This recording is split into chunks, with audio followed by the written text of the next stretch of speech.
सूरतुल जुमा के नुज़ूल का तारीख़ी वाक़या। हुज़ूर सल्लल्लाहु अलैहि वसल्लम का सलमान फ़ारसी रदियल्लाहु अन्हु के कंधे पर हाथ रखना। इल्म अगर सुरैया सितारे पर भी हो तो अहले फ़ारस हासिल करेंगे। ईरान से उठने वाले बड़े उलमा और मुजाहिदीन। उम्मत मुस्लिमा के लिए इस हदीस का पैगाम। नाज़रीन, आज हम आपको हुजूर अकरम सल्लल्लाहु अलैहि वसल्लम की एक ऐसी अजीम पेशगोई बताने जा रहे हैं जो सदियों बाद हैरत अंगेज तौर पर सच साबित हुई। ये पेशगोई ईरान के लोगों के बारे में थी, लिहाजा वीडियो को आखिर तक जरूर देखें क्योंकि इसमें बहुत बड़ी नसीहत और इल्म मौजूद है। एक दिन हुजूर अकरम सल्लल्लाहु अलैहि वसल्लम अपने सहाबाए कराम रिदवानुल्लाह अलैहिम अजमईन के साथ तशरीफ फरमा थे।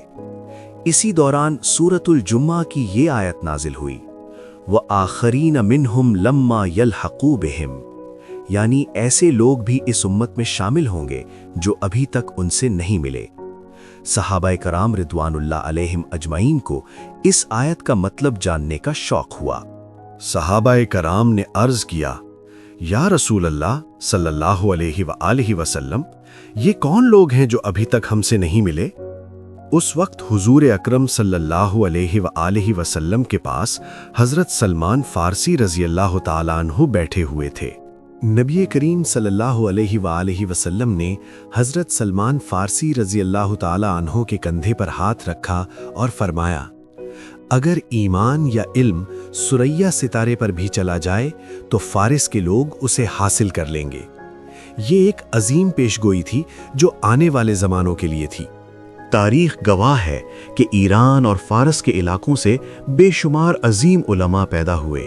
इस्लामी उलूम, फ़िक़ह, हदीस और फ़लसफ़ा में उन्होंने पूरी दुनिया को इल्म दिया। बहुत से मुहद्दिसीन और बड़े आलिम इसी खित्ते से उठे जिन्होंने दीन इस्लाम की खिदमत की। ये हदीस हमें ये सबक देती है कि इल्म किसी एक कौम या इलाके तक महदूद नहीं। जो लोग मेहनत करते हैं, अल्लाह उन्हें इल्म और इज्जत अता फरमाता है। अहले ईमान अगर सच्चे दिल से कोशिश करें तो वो दूर तरीन मकाम से भी इल्म हासिल कर सकते हैं। नाज़रीन, हुजूर अकरम सल्लल्लाहु अलैहि वसल्लम की ये पेशगोई हमें इल्म की अहमियत और कोशिश की ताकत का दर्स देती है। अगर आपको ये मालूमाती वीडियो पसंद आई हो तो चैनल को सब्सक्राइब करें, वीडियो को लाइक करें और शेयर करें। अल्लाह हमें इल्म हासिल करने और इस पर अमल करने की तौफीक अता फरमाए। आमीन।